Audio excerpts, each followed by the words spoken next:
ସୁପ୍ରଭାତ ପିଲାମାନେ, ତୁମେମାନେ ସବୁ କେମିତି ଅଛ? ଭଲ ଅଛ? ହଉ, ଜଗତର ନାଥ ଜଗନ୍ନାଥଙ୍କର ଅଶେଷ କରୁଣାରୁ ତୁମେମାନେ ସବୁ ଘରେ ରୁହ, ନିରାପଦରେ ରୁହ ଆଉ ସୁସ୍ଥରେ ରୁହ। ହଉ ପିଲାମାନେ, ଆଜି ଆମେ ତୁମ ତୃତୀୟ ଶ୍ରେଣୀ ଆମ ଭାଷା ଆମ ସାହିତ୍ୟ ବହିର ଗୋଟିଏ ପ୍ରସଙ୍ଗ ପଢ଼ିବା। ଯେଉଁ ପ୍ରସଙ୍ଗଟିର ନାମ ହେଉଛି ବଣ ଓ ବଣି। ବଣ କ'ଣ ଏବଂ ବଣି କ'ଣ ତୁମେମାନେ ତ ନିଶ୍ଚୟ ଜାଣିଥିବ।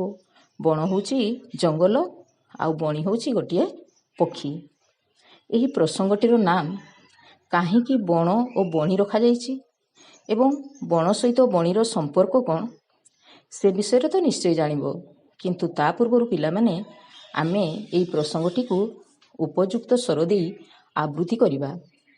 କାରଣ ତୁମେମାନେ ସବୁ ସେହି ସ୍ୱରଟିକୁ ମନେ ରଖିବ ଏବଂ ଘରେ ଭାଇ ଭଉଣୀମାନଙ୍କ ସହିତ ବସି ବାରମ୍ବାର ଅଭ୍ୟାସ କରିବ। ବର୍ତ୍ତମାନ ମୁଁ ସେହି ପଦ୍ୟଟିକୁ ଆବୃତ୍ତି କରୁଛି, ତୁମେମାନେ ମନ ଦେଇ ଶୁଣ। ଦେଖିଲାକୁ ନା ମହୁଲ ଡାଳେ ବସିଛି ଏକ ବଣି, ଝଡ଼ୁଛି ଯେତେ ମହୁଲ ଫୁଲ ହିସାବ କରେ ଗଣି, ସେ ହିସାବ କରେ ଗଣି।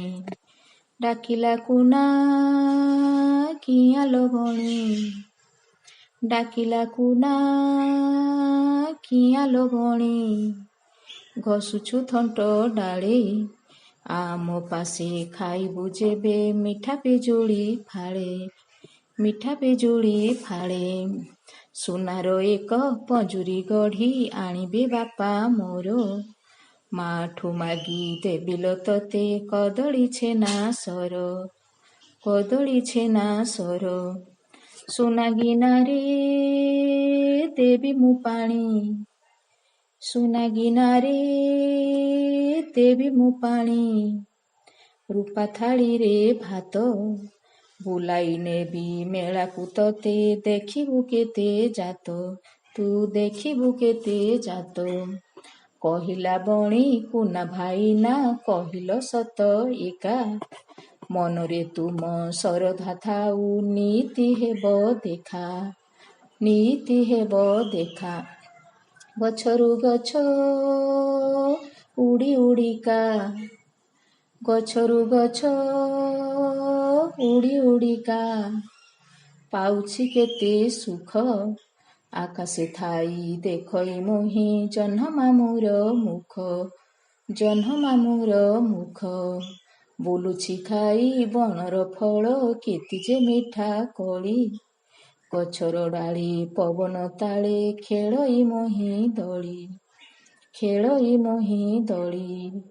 ମନ ଆନନ୍ଦେ ଉଡ଼ି ବୁଲଇ, ମନ ଆନନ୍ଦେ ଉଡ଼ି ବୁଲଇ, ଖୁସିରେ ଗାଏ ଗୀତ, ନ ମାନେ ଝଡ଼ି ବରଷା ଖରା, ନ ମାନେ ପୁଣି ଶୀତ, ମୁଁ ନ ମାନେ ପୁଣି ଶୀତ। କୁନା ଭାଇନା ସୁନା ପଞ୍ଜୁରୀ ଦବ କି ସେଇ ସୁଖ, ପର ଅଧୀନ ବନ୍ଦୀ ଜୀବନ ଅଟଇ ବଡ଼ ଦୁଃଖ, ଅଟଇ ବଡ଼ ଦୁଃଖ। ଲୋଡ଼ା ନାହିଁ ମୋ ସୁନା ପଞ୍ଜୁରୀ ରୂପା ଥାଳିର ଭାତ, ଗଛର ଡାଳ ସରଗମର ବଣ ପରାଣ ମିତ, ବଣ ପରାମ ମିତ।